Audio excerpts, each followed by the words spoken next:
Good afternoon friends from the media. आप सबका स्वागत है आज। I would like to formally welcome you to this press conference. The honourable commission has completed their review of poll preparedness for general elections in Jammu and Kashmir. I would like to thank the commission for taking the time out from their hectic schedule to brief the media. I have with me the Honorable Chief Election Commissioner Shri Rajiv Kumar ji. We also have with us today senior officials from the ECI headquarters in Delhi. The CEO of Jammu and Kashmir, Pandurang Pole, is also here. I am B. Narayanan, DG Media of the Commission. The format is as follows. There will be opening remarks by the CEC along with the presentation. We will share the PDF copy of the presentation with all of you after this event is over. Following this, there will be a brief question and answer session. When you want to ask a question, raise your hand. I will direct the mic to come to you. When it's your turn, introduce yourself and your organization and then ask your question. Today, participating over a video link from Srinagar will be the local media from there. We'll take a few questions from them towards the later part of this PC. Please keep your mobiles on silent mode. Sir, I request you deliver your opening remarks.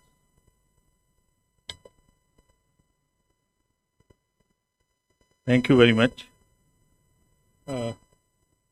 Senior officers from the Election Commission, CEO Jammu and Kashmir, Shri Pandurang, and friends from media. Also, the friends from media connected to us through video link from Srinagar.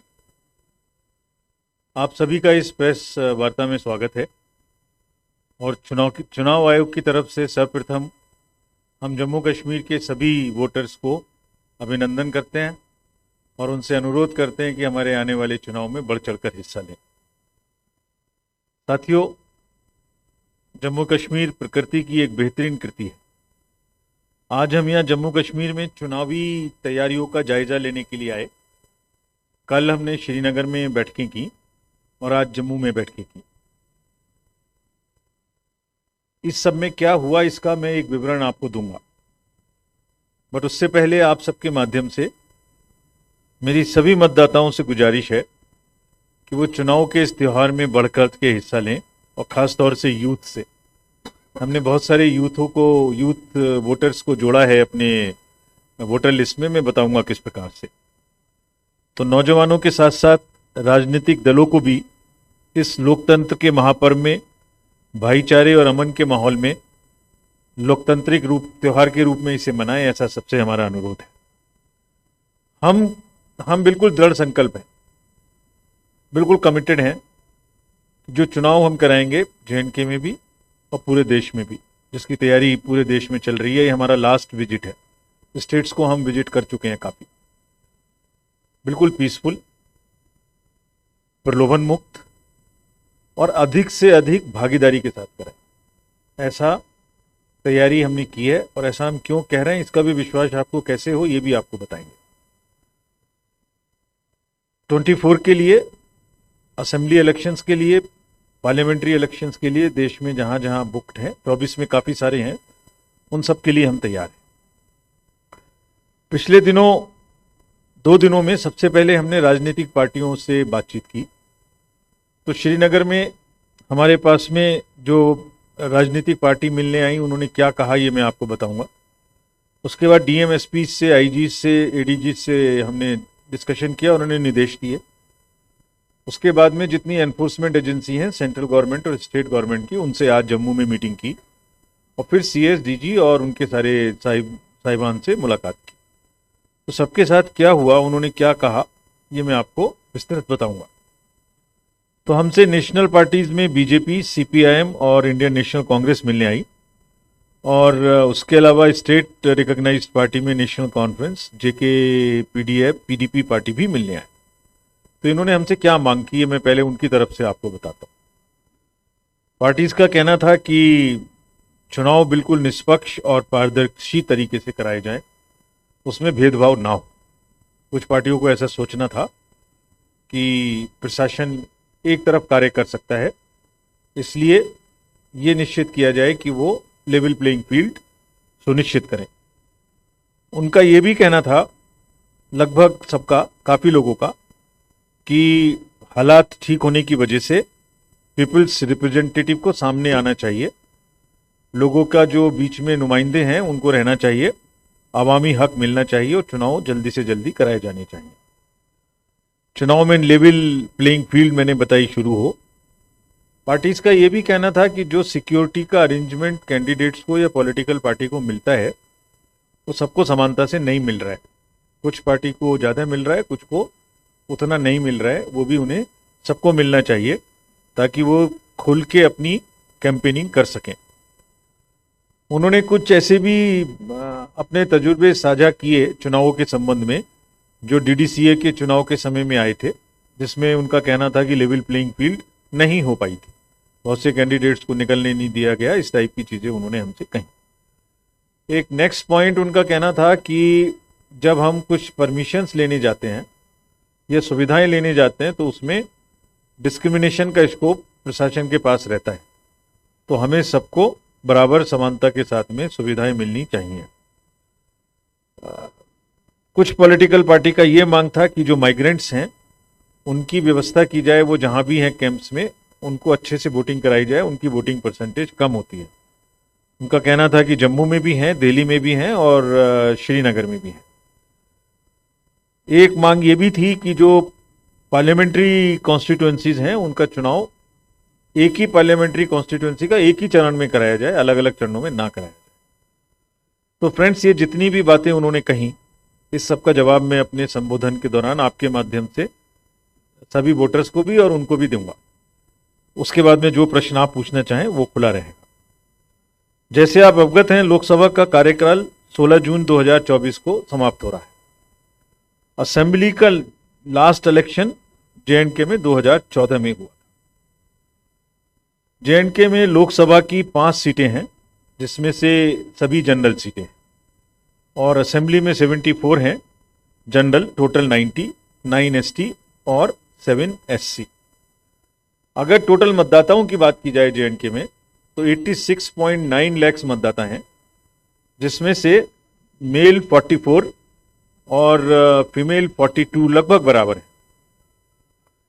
पीडब्ल्यूडीज जो हैं वो हमने अपने electoral role में खास तौर से mark किए हैं ताकि उनको भी वोटिंग सुविधा दे सकें।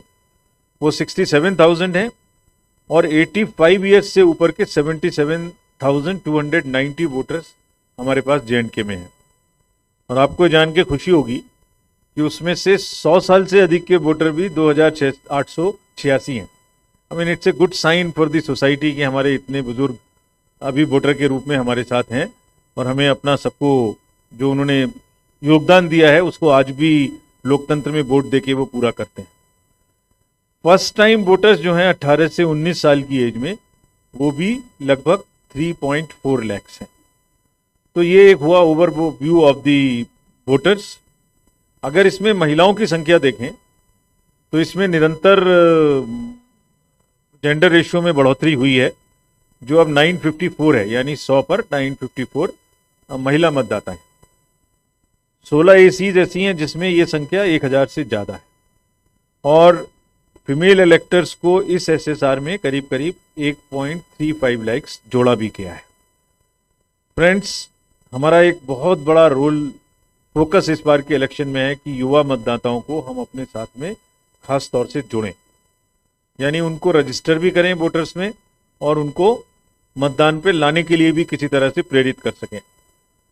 अगर 20 से 29 में हम टोटल देखेंगे तो काफ़ी सारे मतदाता, जैसे इस स्लाइड में दिखाया गया है आपको, वो हमारे इलेक्टरल रोल्स में शामिल हुए हैं। नेक्स्ट में अगर हम आपको बताएं तो जो ओवरव्यू ऑफ पोलिंग स्टेशन है, अभी तक मैंने आपको इलेक्टरल रोल के बारे में बताया। अब पोलिंग स्टेशन जो है वो टोटल 11,629 होंगे, जिसमें एवरेज संख्या 747 होगी। हालांकि 1500 तक हो सकते हैं मैक्सिमम, बट इनमें संख्या 747 एवरेज है। ज़्यादातर रूरल हैं। 50% से ऊपर पोलिंग स्टेशंस पर हम वेबकास्टिंग करेंगे, जो भी सेंसिटिव हैं उन पर। और बहुत सारे बूथ, जैसा करीब करीब 80 के ज़्यादा, वो आपको महिलाओं के द्वारा एक्सक्लूसिव या पर्सन्स विद डिसेबिलिटी के एम्प्लॉयज़ के द्वारा ही चलाए जाएंगे। मतलब ये एक माध्यम है हमारा बताने का कि महिलाएं पूरा सेंटर चलाएंगी, और उसमें जहाँ तक ये पुलिस फोर्स भी महिला रखेंगे।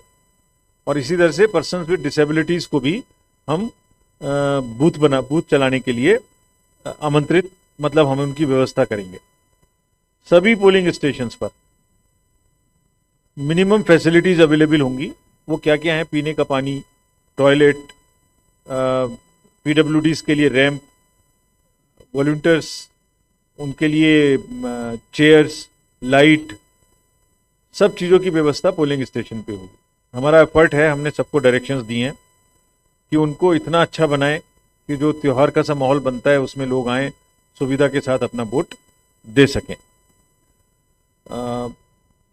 ओल्ड एज के जो हमारे बुजुर्ग मतदाता हैं, जो 85 ईयर्स से ऊपर के हैं, उनको, और जो पर्सन्स विद डिसेबिलिटीज़ हैं, एक एडिशनल सुविधा दी जा रही है जो यहाँ पहली बार मिलेगी, क्योंकि इलेक्शंस हो रहे हैं पहली बार। उसके बाद उनको घर से भी वोट देने की सुविधा है। जब नॉमिनेशन से पहले हम उन्हें फॉर्म डिस्ट्रीब्यूट करेंगे घर घर जाकर, और जो भी लोग ये चाहेंगे कि उनके घर से वोट लिया जाए, वहाँ एक टीम जाएगी, एक वोट लेने के लिए टीम जाएगी, जिसके साथ पॉलिटिकल पार्टी के जो कैंडिडेट हैं वो भी जा सकते हैं। ऐसा नहीं है कि वो अकेले कोई जाके वोट ले आएगा। उसकी वीडियोग्राफी होगी, और जितने भी बुजुर्ग मतदाता हैं उन सबको हम घर जाके वोट देने की भी सुविधा देंगे। हालांकि हमारा तजुर्बा ये है कि वो सब लोग बूथ पे आना चाहते हैं, क्योंकि फेस्टिव माहौल रहता है, हमेशा बूथ पे आते रहे हैं, तो उनको लगता है घर से बाहर निकले, बूथ पे आए, 10 लोगों से मिलेंगे। लेकिन अगर किसी वजह से नहीं आना चाहते तो हम घर से भी वोट लेंगे। और वही सिचुएशन पर्सन्स विद डिसेबिलिटीज़ की भी है, जिनको भी फॉर्म 12D हम देंगे अगर वो घर से वोट करना चाहते हैं। और अगर पोलिंग स्टेशन पे आएंगे तो उनके लिए एक वॉलंटियर, एक व्हील चेयर और इस तरीके की सुविधा, अलग क्यू, ताकि उनको पहले से फैसिलिटेशन मिल सके। टेक्नोलॉजी का बहुत बड़े तरीके से उपयोग किया जाएगा इस पूरे इलेक्शन में। एक 3 वर्टिकल में अगर मैं आपको बताऊं, एक वोटर्स और एक कैंडिडेट्स और एक मैनेजमेंट। तो वोटर्स को वोटर हेल्पलाइन पे सभी चीज़ें देखने की सुविधा है। उनका बूथ कहाँ पर है, उनका अगर कार्ड को उन्हें डाउनलोड करना है, अगर उनका नंबर लिखा हुआ है वोटर कार्ड में, बीएलओ कौन है, कोई भी चीज़ वोटर को अपने से जाननी है तो वो यहाँ जान सकते हैं। इसी तरीके से कैंडिडेट को, ये जवाब मैं उनको दे रहा हूँ जिन्होंने मुझसे पॉलिटिकल पार्टी ने प्रश्न किया था लेवल प्लेइंग फील्ड का। अब इस सुविधा पोर्टल के माध्यम से जो भी पहले अप्लाई करेगा किसी सुविधा को, उसको पहले मिलेगी। यानी पार्टी ए ने अगर कहा कि मुझे कल 11 बजे ग्राउंड चाहिए, तो वो ऑटोमेटिक इस पोर्टल में टाइम स्टैंपिंग हो जाएगी। उन्होंने आज 10 बजे अप्लाई किया था, तो दूसरा व्यक्ति अगर 10:20 पे अप्लाई करता है सेम सिचुएशन के लिए, तो जिसने पहले किया था उसको मिलेगी, यानी फर्स्ट इन फर्स्ट आउट। तो ये जो डिस्क्रिशन है फील्ड अलॉट करने का ऑफिसर्स का, उसको ऑलमोस्ट ख़त्म कर देंगे। यानी आप जो पहले मांगेगा उसको पहले मिले। आपके माध्यम से जो ये एक और एप्लीकेशन है, इसको हम चाहते हैं कि आप थोड़ा प्रोपोगेट करें। सी विजिल इसका नाम है, सिटीजन्स बी विजिलेंट।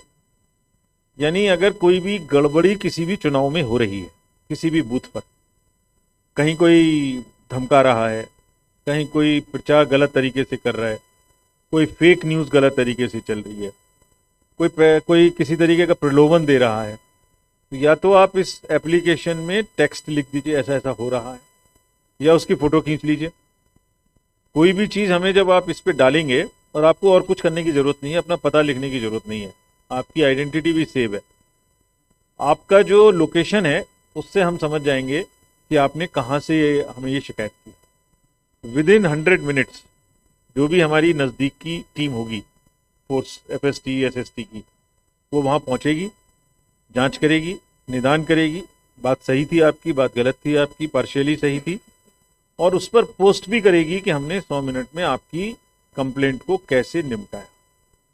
तो आप सबके माध्यम से अनुरोध है, इसका बहुत इस्तेमाल किया है कंट्री में जहाँ इलेक्शंस हुए रिसेंटली।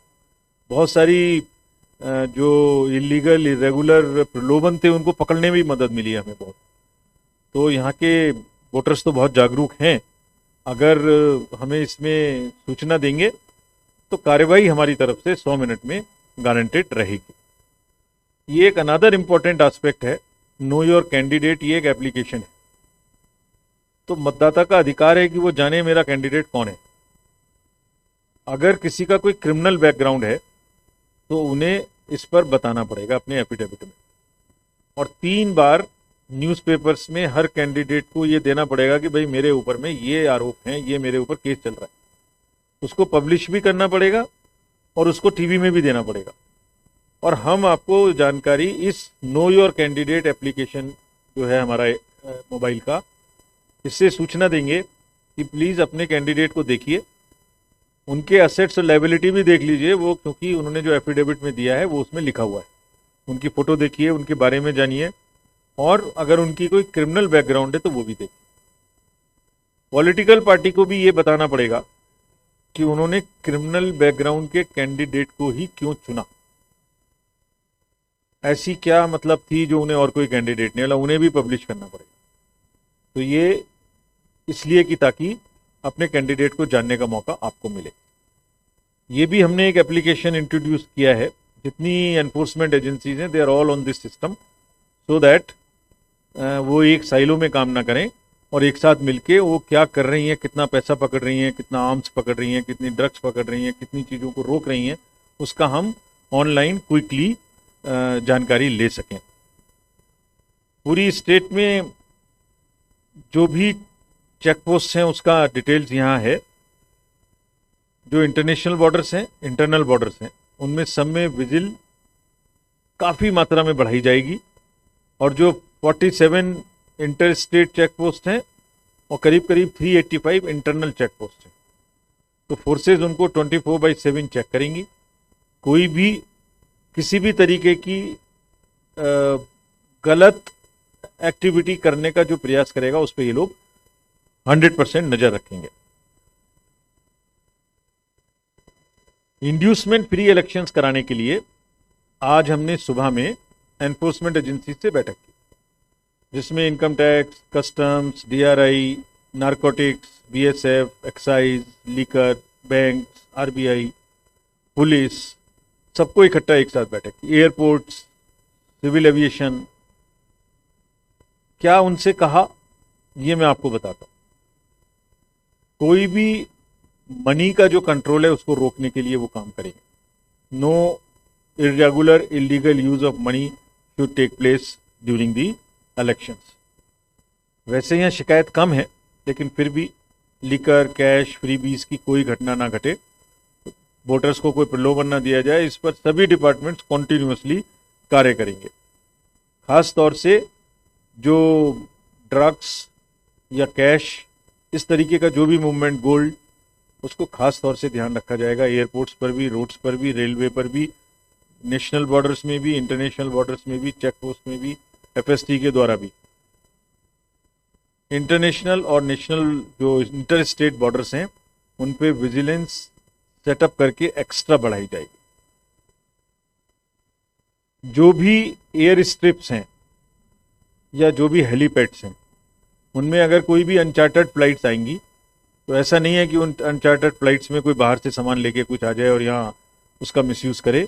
उसकी भी चेकिंग के स्पष्ट निर्देश bureau of civil aviation security की गाइडलाइंस के अनुसार सब डिस्ट्रिक्ट्स अपने अपने एरिया में हेलीपैड्स की चेकिंग करेंगे। ये भी उनको स्पष्ट निर्देश दिए गए ताकि लेवल प्लेइंग फील्ड भी रहे।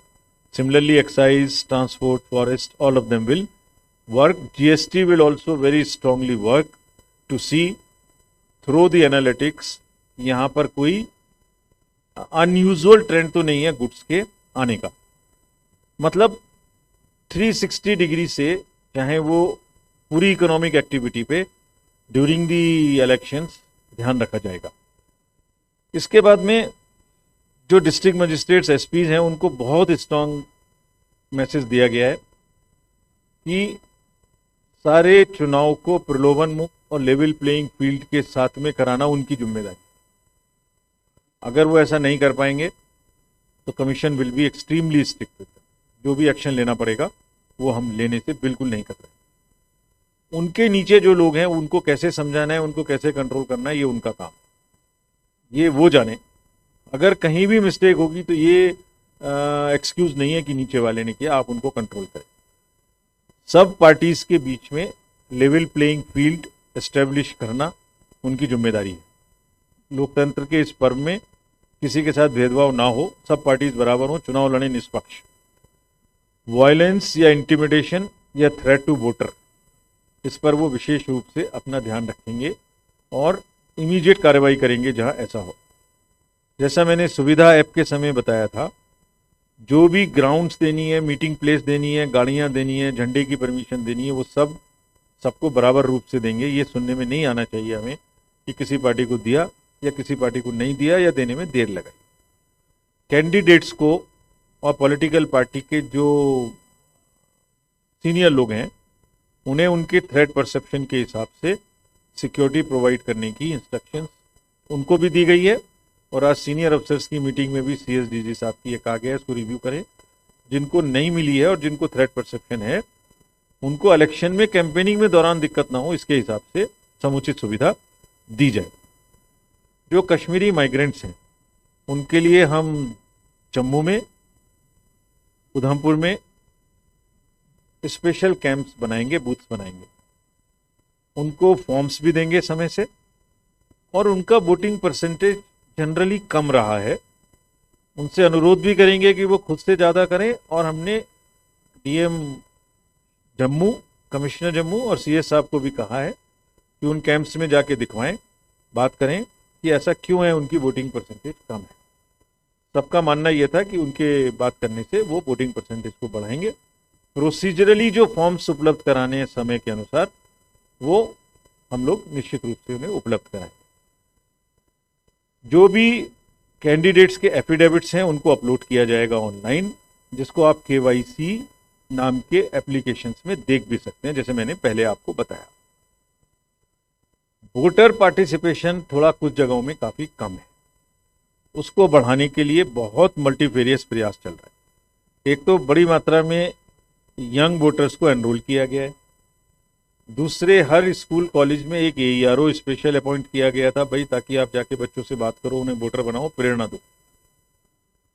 तो हम समझते हैं कि इस बार वोटिंग परसेंटेज पे टिप नाम का एक हमने प्रोग्राम लॉन्च किया है, टर्नआउट प्लान।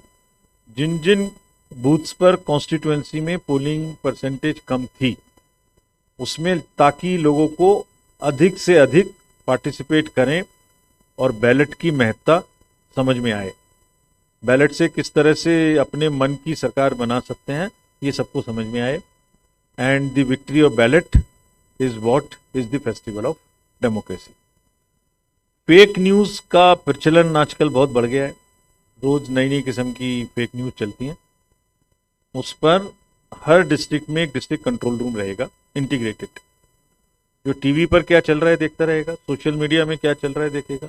हमारी एक टेलीफोन लाइन है 1950, उसमें क्या शिकायतें आ रही हैं, तो जैसे मैंने बताया CVGIL पे क्या शिकायतें आ रही हैं, एक ग्रीवेंस पोर्टल है, उस पर क्या शिकायतें आ रही हैं, सबको एक साथ देखता रहे।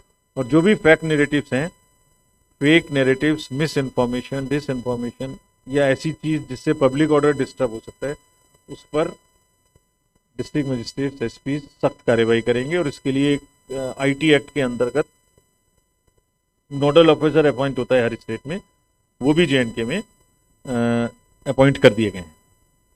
तो फ्रेंड्स, अपनी बात को समाप्त करते हुए मैं आप सबको यही आश्वस्त करना चाहता हूँ कि चुनाव बहुत निष्पक्ष, बहुत भयमुक्त तरीके से और आप सब लोगों के माध्यम से इस अपील के साथ कि लोग ज़्यादा से ज़्यादा पार्टिसिपेट करें। हमें कोई गलती हो रही हो तो बताएं। इस सब के साथ में मैं सभी स्टेक होल्डर्स का, सभी पॉलिटिकल पार्टीज का, कैंडिडेट्स का, वोटर्स का, आपका सबका अभिनंदन करता हूं और बड़े से बड़े रूप में पार्टिसिपेट करने के लिए इनवाइट करता हूं। Thank you very much.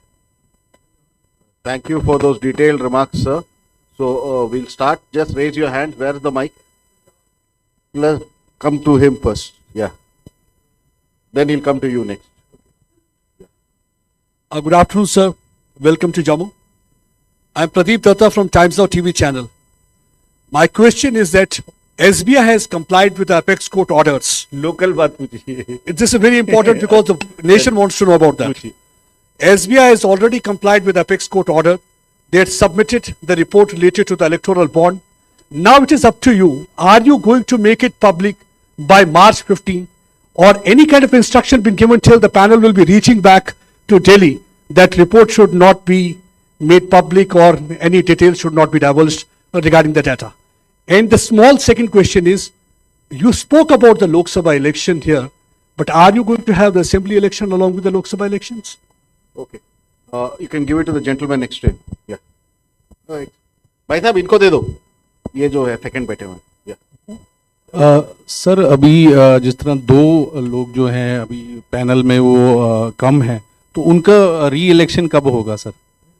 Election किसका इलेक्शन? मतलब जो उनको अपॉइंटमेंट कब होगा सर? ठीक है. अच्छा, मेरे Easy है। साथी लोगों हाँ, का. साथी अच्छा, ओके दे दीजिए. अब वो सेकंड रो में जो है. ओके ठीक है, यू कैन प्लीज सर आपने Lok Sabha introduce yourself sir, please introduce. Manoj Kaul from news 18 JKL. मेरा सवाल यह है कि आपने लोकसभा के चुनाव के बारे में ये बताया कि किस तरह से अरेंजमेंट्स किए गए हैं. जैसा कि आपने कहा कि पॉलिटिकल पार्टी से आपकी मुलाकात हुई और जो अपोजिशन की पार्टीज हैं खासतौर पे, उन्होंने ये कहा है कि अगर लोकसभा के चुनाव कराए जा सकते हैं तो असेंबली के चुनाव क्यों नहीं कराए जा सकते? क्या हम ये माने कि लोकसभा के चुनाव के साथ साथ जम्मू कश्मीर में असेंबली के भी चुनाव कराए जाएंगे? ठीक है, thank you. The gentleman second row, दूसरे रो में जो है. हाँ उनको दे दीजिए.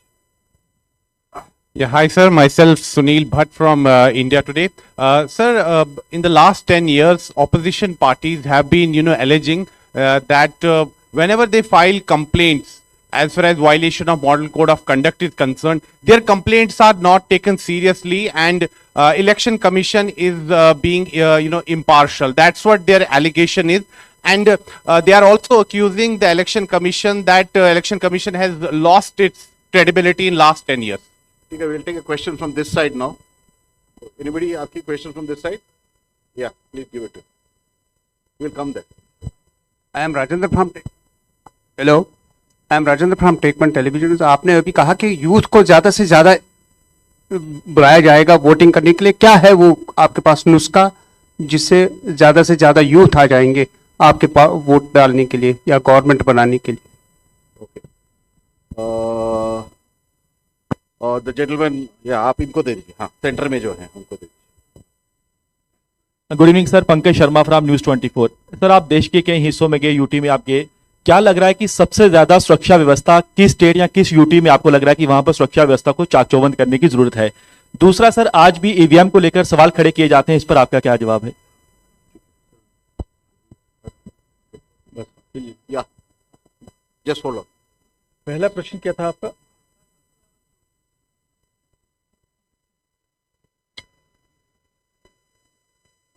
Yes, SBI is electoral bonds, and you said nation wants to know. I was thinking कि आप मुझसे यहाँ के प्रश्न पूछेंगे. उनको माननीय उच्चतम न्यायालय ने आदेश दिया था कि 12 तारीख तक वो हमारे यहाँ सारी डिटेल सबमिट करें, और कमीशन का उनके प्रश्न से भी जुड़ा हुआ है. वो जो क्रेडिबिलिटी वाला प्रश्न पूछ रहे थे, बड़ा लोडेड प्रश्न आपने पूछा था, उसका भी जवाब दूंगा आपको.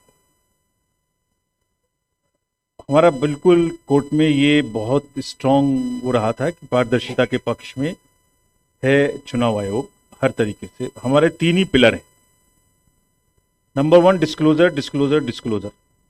Anything we do in the commission and anything our district magistrates down the line in the election process do is based on 2 pillars: disclosure, disclosure, disclose everything to the public, to the voter.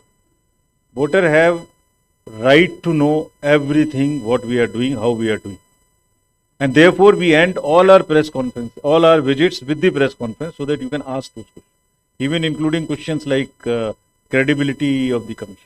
Very openly you can ask. So commission had always been in favor of transparency, and that was our stand in the electoral bond case also. Uchtam Nyayalaya has ordered the SBI to give it to 12th. They have given it to us yesterday in time. I'll go back, look at the data, and would definitely disclose it in time. Your question is satisfactorily answered. Thank you. 2 ECs कब आएंगे ये मेरा विषय नहीं है. ये तो सरकार का अपॉइंटी और अपॉइंटेड के बीच का विषय है. I am neither appointee nor appointed, तो समय से आएंगे, आना चाहिए, बट इसका मैं आंसर एग्जैक्ट टाइमलाइन का नहीं दे सकता। लोकसभा के साथ में असेंबली के चुनाव कराने का, तो पहली बात, मैंने जब प्रेजेंटेशन किया था तो पार्लियामेंट की बात नहीं की कहीं भी। मैंने आपको असेंबली के बारे में भी पूरी सेकंड स्लाइड अगर एक बार दोबारा से लगाएंगे हम लोग तो उसमें पूरा दिखाया था। ये देखिए, दोनों बराबर बराबर दिखाई थी आपको वो कि क्या दोनों का बाइफर्केशन है। तो we are equally concerned about the assembly election, about the parliamentary election. और कल लोगों ने ये भी कहा हमसे पॉलिटिकल पार्टी में, जो आपने भी कहा कि आपने इतना समय क्यों लगाया, ये भी प्रश्न कहा। ये भी प्रश्न पूछा कि उन्हें कोर्ट में क्यों जाना पड़ा कि वहां से कहा जाए कि सितंबर तक कराइए, ये भी कहा। इसका भी जवाब आपके माध्यम से मैं आज देता हूं, अभी तक नहीं दिया था, आज देता हूं। जैसे आप अवगत हैं, J&K का जो रीऑर्गेनाइजेशन एक्ट था 2019 में आया। 2019 में जब एक्ट आया तो उसमें 107 असेंबली की सीटें निर्धारित की गई थी, जिसमें से 24 पाक ऑक्यूपाइड J&K की थी। उनको खत्म कर दें तो 83 बनती। ये सब आपको पता है। 83 में से 7 SC की थी और ST की नील थी।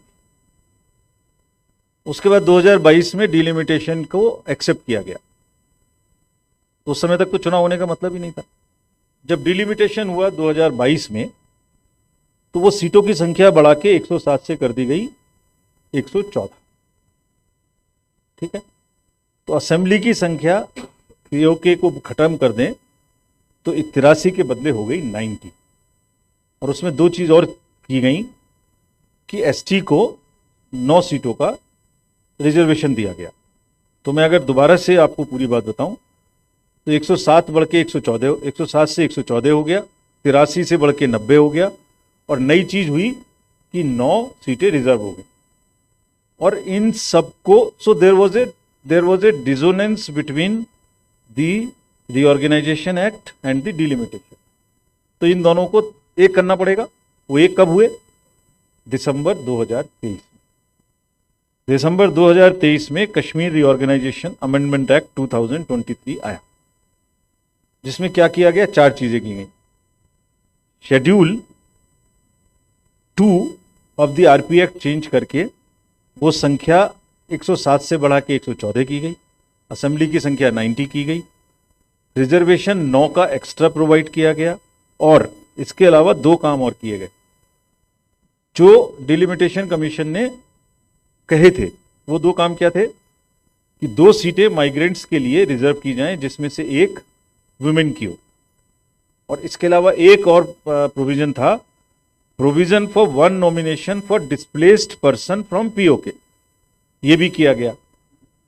तो रीऑर्गेनाइजेशन एक्ट को डिलिमिटेशन कमीशन एक्ट के एक्सेप्टेंस के बाद से चेंज दिसंबर 23 में किया गया, और आज हम मार्च 24 में बैठे। तो मेरे पास 3 महीने का टाइम, मीटर डाउन हुआ 2023 दिसंबर। तो कोई डिले नहीं हुई हमारी तरफ से। तो हम अपने दायित्व से पूरी तरह से वाकिफ हैं। इस बात से भी वो पूरे सजग हैं कि कोई पॉलिटिकल वैक्यूम नहीं रहना चाहिए, जल्दी से जल्दी चुनाव होने चाहिए। बट ये अभी 3 महीने पुरानी बात है, अभी तो सीजन शुरू हुआ है। और दोनों चीज़ों को मैंने आपके सामने प्रेजेंट किया है। दोनों के उसी के अनुसार हमने रिव्यू किया है कि हम एक साथ कराएंगे या हम आगे पीछे कराएंगे। जो भी करेंगे ये हम सिक्योरिटी की सिचुएशन को देख के, सबके फीडबैक के बाद में इस पर निर्णय लेंगे। और ये निर्णय जब लेंगे तो सबसे पहले आप ही को बताएंगे प्रेस कॉन्फ्रेंस में, जब हम अनाउंस करेंगे। बट मूड पॉइंट इज, जल्दी से जल्दी दोनों चुनाव हम करेंगे। कोई डिले हम नहीं हुई है। डिले एक्ट के चेंज होने के बाद से अभी हुई।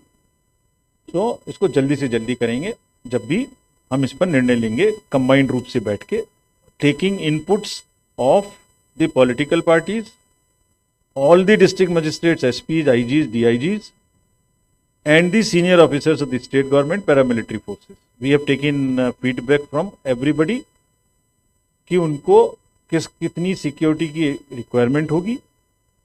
यहाँ पर एक प्रथा और है कि जो कैंडिडेट्स होते हैं उनको सबको सिक्योरिटी मिलती है, उनको 2-2 सेक्शन की सिक्योरिटी मिलती है। तो उससे भी क्या सिक्योरिटी के इम्प्लीकेशन है वो सब देख के हम एक साथ निर्णय लेंगे। यूथ वोटर के लिए क्या नुस्खा हमारे पास है, ये आपने पूछा।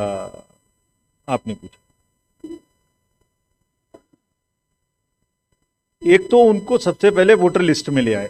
अगर इलेक्टरल रोल में आएंगे तभी तो पोल में जाएंगे, तो रोल टू पोल। तो इस बार पूरे कंट्री में करीब करीब 1.9 करोड़ वोटर्स को, यूथ को हम लेके आए। पहली बात तो ये हो गई। दूसरी बात, मैंने आपको एक फिगर और दिखाई थी कि 20 से 29 साल में भी जितने यूथ छूट गए थे उनको भी हम लेके आए, और करीब करीब 20 से 19 से 18 से 28 साल के बीच में कितने, करीब करीब 18 से 28, करीब करीब 27-28 करोड़ वोटर्स जो हैं वो हमारे रोल में आ चुके हैं। अब उनको एक अपैथी है, हर कॉलेज में और हर जगह में बहुत सारे आइकन्स हम यूथ बना रहे हैं, उनसे अपील कर रहे हैं, सोशल मीडिया के थ्रू अवेयरनेस चला रहे हैं, उनके कॉलेजेस में जा रहे हैं, उनको ब्रांड एम्बेसडर्स बना रहे हैं, इलेक्ट्रल लिटरेसी क्लब्स बना रहे हैं। तो और एक बहुत बड़ा तरीका ये भी है कि आप लोग हमारी तरफ से इस बात को उनके बीच में फैलाएं, बिकॉज बच्चे अगर डेमोक्रेसी के साथ जुड़े रहेंगे तो आधार तभी स्ट्रांग होगा डेमोक्रेसी का। सबसे ज्यादा सिक्योरिटी या सबसे कम सिक्योरिटी का जो विषय आपने कहा, हर स्टेट का election, state after state is very very different from each other. कोई दो में कोई समानता होने के बावजूद भी कुछ असमानताएं हैं। कहीं पैसे का बोलबाला ज्यादा है, कहीं सिक्योरिटी की प्रॉब्लम है, कहीं इंटीरियर एरियाज की प्रॉब्लम है, कहीं LWE की प्रॉब्लम है। तो ऐसा कोई मापदंड नहीं है कि सिक्योरिटी कहाँ ज़्यादा कहाँ कम, लेकिन जहाँ भी जो सिक्योरिटी की आवश्यकता है उसके अनुसार फोर्सेस देके हम चुनाव को निष्पक्ष और हिंसा मुक्त कराएंगे, ये हमारी प्राथमिकता है। श्रीनगर से ले लीजिए। We'll go to Srinagar. Our एक colleagues have been MCC waiting. Complaint छूट गया, वो मैं जवाब दूंगा। श्रीनगर ले लीजिए। Yes, we'll go over to Srinagar, and I request journalists there to pose their questions. First, identify yourself and your organization, and आप हिंदी इंग्लिश में आप पूछ सकते हैं questions. Sir, myself Zeenat, I represent Republic TV. Sir, there is a concern raised by the political parties in Jammu and Kashmir about the service voters. Would like to know from your end, who are these voters and what is their number? The second question is the Kashmiri Pandits who are living overseas. Which voters you said? How will they be? Please hold on. Which Service voters you voters. said? Service voters. Service voters. Service voters. Okay. Yeah. Okay. Continue. And the Kashmiri Pandits who are living overseas, what facilities will be provided to them in order to participate in the electoral process? Okay. Next question from whoever is asking the next question. Kindly identify yourself and ask the question. Sir, मेरा नाम सोहेल है, मैं times now नौबाद को represent कर रहा हूं। मेरा question है कि लोकसभा चुनाव को लेकर जो सिक्योरिटी अरेंजमेंट है उसकी क्या स्टेटस है इस वक्त, क्या रिक्वायरमेंट थी और कहां तक कंप्लीट हुआ है? ठीक है, we'll take one more question from there. Sir hello. Yes, yes. Sir, मेरा नाम फरहत है, मैं ETV भारत को यहाँ रिप्रेजेंट कर रहा हूँ। सर, जब आपकी मीटिंग यहाँ कर श्रीनगर में थी तो वहाँ वो अपोजिशन पार्टी पैंथर्स पार्टी के जो रिप्रेजेंटेटिव थे हरीशदेव सिंह, तो उनको आपसे मिलने की इजाजत नहीं दी गई थी। तो वो जानना चाहेंगे हम कि उनको क्यों रोका गया था। आज भी उनको जम्मू में बताया जा रहा है कि डिटेन किया गया है। ठीक है। और पूछिए। फ्रॉम श्रीनगर। श्रीनगर, हाँ, Okay. श्रीनगर से। Any तो more श्रीनगर questions? के my friends, media friends from Srinagar. First, let me start from the Panthers party first. The J&K National Panthers Party, the matter is under dispute. Whom do we meet? Let us clarify this. And this formula is for entire country. So we meet national parties, we meet recognized state parties. And we invite them in alphabetical order. And this is all across the country. The party which you refer to is under dispute. And since the dispute gets settled, there is no one whom authoritatively we can meet. The moment dispute is over, claims and counterclaims are settled, we will definitely be very very happy to meet every recognized party. इससे ज़्यादा खुशी की हमारे लिए कोई बात नहीं कि हम सबसे मिल सकें, उनकी बातों को सुन सकें और उसके अनुसार हमारा फीडबैक सिस्टम भी स्ट्रांग होता है. Security related requirements we have already assessed. Now going back, we will assess, we will sit on the drawing board. We will assess as to exactly how much we require when we do parliamentary election, how much we require when we do assembly election, how much we require when we do both elections together. We will calculate this with the resolve कि जब भी हम चुनाव कराएंगे वो बिल्कुल निष्पक्ष और अच्छे से कराएंगे और दोनों में बहुत देर नहीं है. नाउ अबाउट माइग्रेंट्स की बात को मैं पहले ही एक्सप्लेन कर चुका हूं. कैंप्स बनाए जाएंगे उनके लिए और कैंप्स बनाने के बाद वहां पर वोटिंग की सुविधा उन कैंप्स में 20 के करीब जम्मू में और उधमपुर में और दूसरी जगह में बना के और दिल्ली में भी कैंप बनाएंगे उनके लिए. About service voters, my friend asked about service voters. So पूरे JNK में जो सर्विस वोटर्स किसको कहते हैं पहले ये समझ लेना चाहिए हम लोगों को.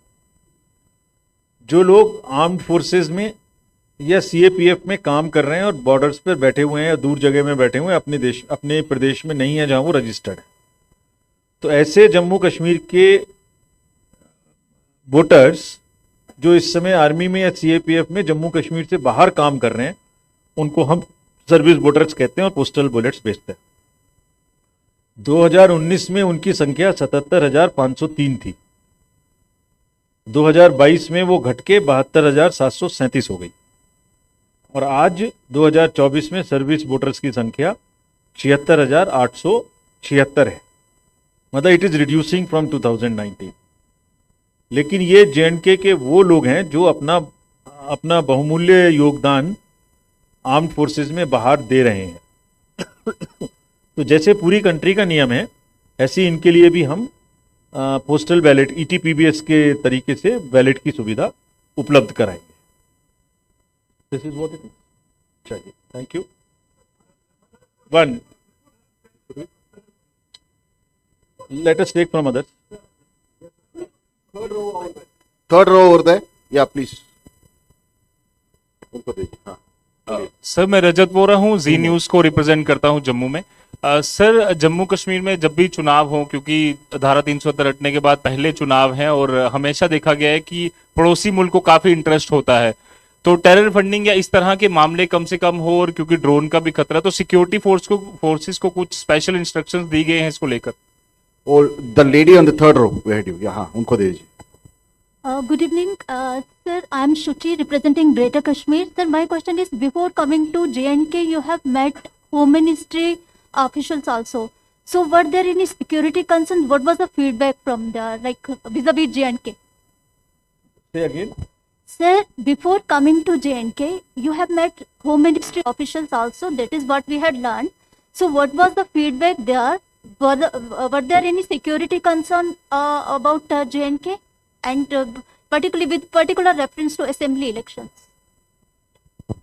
So there's a just last question goes to that lady in the second row wearing the green dress. उनको दे दीजिए. हाँ. Thank you so much sir. Sir Komal Singh from news 18 India. Sir आपने कहा कि मीटिंग के दौरान आपने CS और डिवकम जम्मू डिवकम श्रीनगर से बात की कि वोट्स को बढ़ाना है. तो सर ज्यादातर उस दिन छुट्टी एंजॉय करते हैं लोग, तो ऐसे में वो लोग छुट्टी एंजॉय ना करें और अपना वोट कास्ट करें. पहाड़ी इलाके में लोग रहते हैं, चूंकि जम्मू कश्मीर एक पहाड़ी क्षेत्र है, अपाहिज लोग भी हैं, तो किस तरह का आपकी तरफ से एक अच्छा रोल प्ले करेंगी गवर्नमेंट एडमिनिस्ट्रेशन, जो कि एक ज्यादा से ज्यादा वोट जो है वो पड़े? क्या कुछ नई टेक्निक या कुछ नया कुछ करने की, जिससे कोई कंपलसरी हो कि वो लोगों को लगे कि हमें अपना वोट कास्ट करना है, और अगर जो वोट अपना नहीं कास्ट करता, छुट्टी एंजॉय करता था, क्या कोई पेनल्टी उनको पड़ेगी सर? Thank you. देखिए, फिर मैं नीचे से ही चलता हूँ, आपके क्वेश्चन से पहले चलता हूँ. डेमोक्रेसी में वोट देना एक अधिकार भी है और एक ड्यूटी भी है। तो हमने अब तक हम जो अवेयरनेस का प्रोग्राम, मोटिवेट करने का प्रोग्राम चलाते थे, उसमें आमूलचूल परिवर्तन किया है इस बार 24 के लिए। परिवर्तन क्या किया है, हमने एक प्रोग्राम बनाया जिसको हम कहते हैं टर्न आउट इम्प्लीमेंटेशन प्लान। तो पूरी कंट्री की परसेंटेज 67% थी 2019 के चुनाव में, तो अब हमें इससे ऊपर जाना है। तो हमने ये कहा है कि जिस किसी भी कॉन्स्टिट्यूएंसी में 67% से ज़्यादा थी वो उसको होल्ड करेंगे। ऐसा नहीं कि वो 67 से नीचे आ जाएं और हमारा एवरेज खराब करें। तो पहला वर्क तो ये, बहुत सारी स्टेट्स ऐसी हैं जहाँ 70% और 80% की वोटिंग है। तो the first target is that those who have cross 67% would maintain that. Second, within those states, there are some constituencies which are below the state average, which is above 67%. तो उन constituency में district magistrates लोग special उन्हीं constituency के related अभियान चला रहे हैं। वहाँ से माइग्रेशन ज़्यादा है, वहाँ डिस्टेंस ज़्यादा है, वहाँ बूथ रेशनलाइज नहीं था, वहाँ कोई और किस्म की अपैथी है, वहाँ बॉयकॉट हुआ था, उससे रिलेटेड वो चला रहे हैं। अब सेकेंड कैटेगरी हम आते हैं जहाँ पर 67% से कम वोटिंग। उनमें उस कॉन्स्टिट्यूएंसी में ऐसे बूथ जहां उतनी भी नहीं थी जितना उस डिस्ट्रिक्ट का एवरेज था। So it's a very detailed plan and we have identified some booth by booth as to where we go up. तो उसमें हम अवेयरनेस भी कर रहे हैं, परसुएशन भी कर रहे हैं, अनुरोध भी कर रहे हैं, आग्रह भी कर रहे हैं, थोड़ा थोड़ा नजिंग भी कर रहे हैं, थोड़ा उल्हाना भी दे रहे हैं, सब चीज़ कर रहे हैं। उम्मीद करते हैं कि वो सब लोग निश्चित रूप से आगे आएंगे। इंसेंटिव और disincentive is not that works in the democracy. मैं किसी को फोर्स नहीं कर सकता, किसी को प्रताड़ना भी नहीं कर सकते, अनुरोध ही कर सकते हैं, आग्रह कर सकते हैं। इंटरनेशनल बात कही है, मेरा कोई डायरेक्ट विषय नहीं है, लेकिन सभी एजेंसीज को, BSF, SSB, जितनी भी एजेंसीज हैं, they are all very well aware of their duties. और हर हालत में ऐसी कोई भी चीज़ जो कि कहीं से भी डिस्टर्ब करने की कोशिश करेगी, उसको स्ट्रिक्टली डील करने में वो सक्षम भी हैं और मेरे ख्याल से मोटिवेटेड भी हैं और इस समय डिटरमिन्ड भी हैं, तो वो करेंगी। उनको खास तौर से कहा गया है और फोर्सेस से हम सफिशिएंटली उनको इक्विप भी करेंगे। आप कुछ कह रहे थे लास्ट, एक Please take the mic. चलो last, That's the last question. Vinod from Gulistan news channel. जो लोग आउटसाइड द स्टेट्स हैं, बाहरी राज्यों से यहाँ पर आकर के काफी लंबे से रह रहे हैं, उसमें से कुछ IAS ऑफिसर्स भी हैं, कुछ IPS ऑफिसर भी, जिनका डोमिसाइल बन चुका है, क्या वो असेंबली इलेक्शन में अपना वोट कास्ट कर सकेंगे? क्योंकि जब से मैंने अपना करियर शुरू किया, पांडुरंग पोले जी को भी देखा है, हृदय कुमार जी के साथ भी हमने काम किया, क्या ये असेंबली में वोट कास्ट कर पाएंगे? इसमें पूरी कंट्री के लिए इलेक्टरल रोल में ऐड करने की एक ही तरीके की गाइडलाइंस हैं, दो नहीं है। पहली बात, entire country follows the same guidelines और हमारी यही एक विशेषता है कि हम उस गाइडलाइंस को हर जगह के डिस्ट्रिक्ट मजिस्ट्रेट से नॉर्थ, साउथ, ईस्ट, वेस्ट ऐसा कैसे पालन करा लेते हैं। वो गाइडलाइन ये है, जो भी जहाँ का ऑर्डिनरीली रेजिडेंट है वो वहाँ वोटर बन सकता है, बट अगर इन दोनों को यहाँ वोट डालना है तो अपने जहाँ के वोट हैं वो कटवाने पड़ेंगे। अगर ये इनकी चॉइस है कि उस दिन यहाँ रखना चाहते हैं कि वहाँ रखना चाहते हैं, लेकिन जो भी लोग बाहर के हैं अगर ऑर्डिनरीली रेजिडेंट हैं तो वो निश्चित रूप से वोटर बन सकते हैं। ऐसे सारे में बनाए गए हैं, अब भी नहीं बने हैं तो बन सकते हैं। Thank you very much. Thank you for the attending the press